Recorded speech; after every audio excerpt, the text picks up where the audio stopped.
देखो भाई, मैं समझता हूं कि हमारे लिए तो कुछ नहीं इस बजट में, देश के लिए भी कुछ नहीं है। लेकिन वास्तव में अगर पंजाब की बात करें तो एक बार पंजाब स्टेट का नाम भी नहीं लिया गया।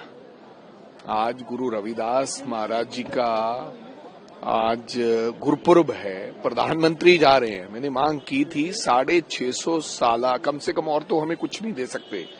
बॉर्डर स्टेट है, इंडस्ट्रियल हमारे पास कुछ नहीं है, कर्ज हमारे किसानों के ऊपर है, एमएसपी की आप डिमांड मांग नहीं रहे हो। लेकिन कम से कम आज गुरु रविदास महाराज जी का गुरपुरब है। मैंने कहा था कोई बड़ी इंटरनेशनल लेवल की यूनिवर्सिटी घोषित कर दो जिसमें कोई 6,500 करोड़ रुपया लगे, जो 650 साल है, और आप कम से कम ये कर दो कि पूरा साल हम इस शताब्दी को मनाएंगे। आपने दिया क्या है हमें? कुछ नहीं। तो मेरे को लगता है कि बहुत सी जो उम्मीदें थी देश को, आपको पता है सोने का क्या भाव हो गया है? 1,75,000, कभी 1,55,000।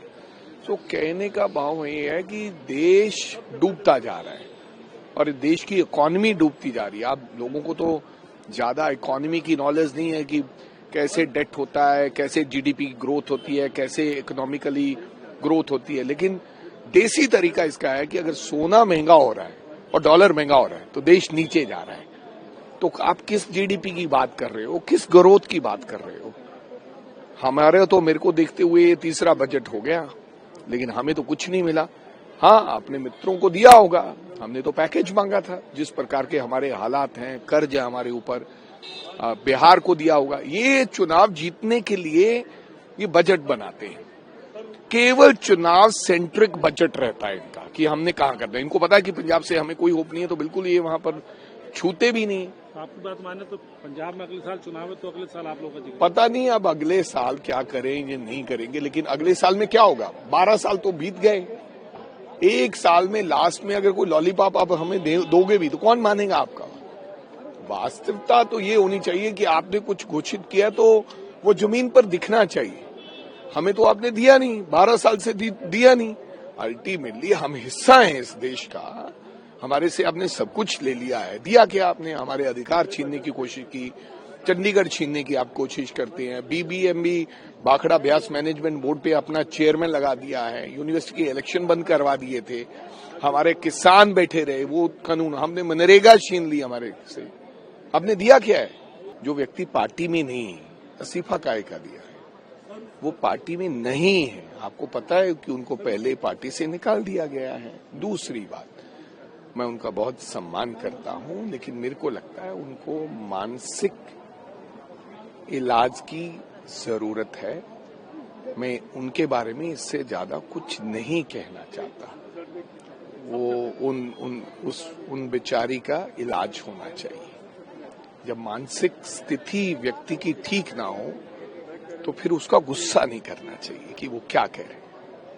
आप उन बातों को आप आहत नहीं, उन बातों पे कोई आप संज्ञान नहीं। मैं कह रहा हूं कि अभी यार कोई आपको रास्ते में कोई मानसिकता जिसके हालात ऐसे नहीं हो, बेचारा ठीक नहीं हो, वो आपको कभी कभी दिखते हैं, जाते हैं, गाली देते हैं, वो बोल रहा है आदत, मतलब कि उसके ऊपर गुस्सा करोगे तो यार फिर क्या होगा?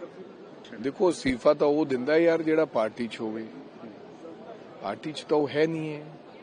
काफी देर तो उन्होंने पार्टी चों कढ़ दिता गया सीगा।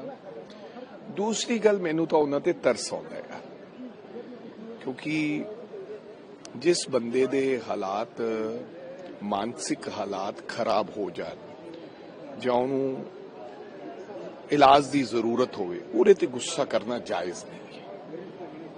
सो मेरे लिए उवें है जिवें कोई मानसिक हालात आला व्यक्ति किसी नूं गालां कढ़ रहा हुंदा है। अगर तुसीं उहदे ते गुस्सा करोगे ये तुहाडे वास्ते जायज गल नहीं है। सो मैं कुछ नहीं, वो जो कह रहे हैं मैनू तो बेचारे तरस आ रहे।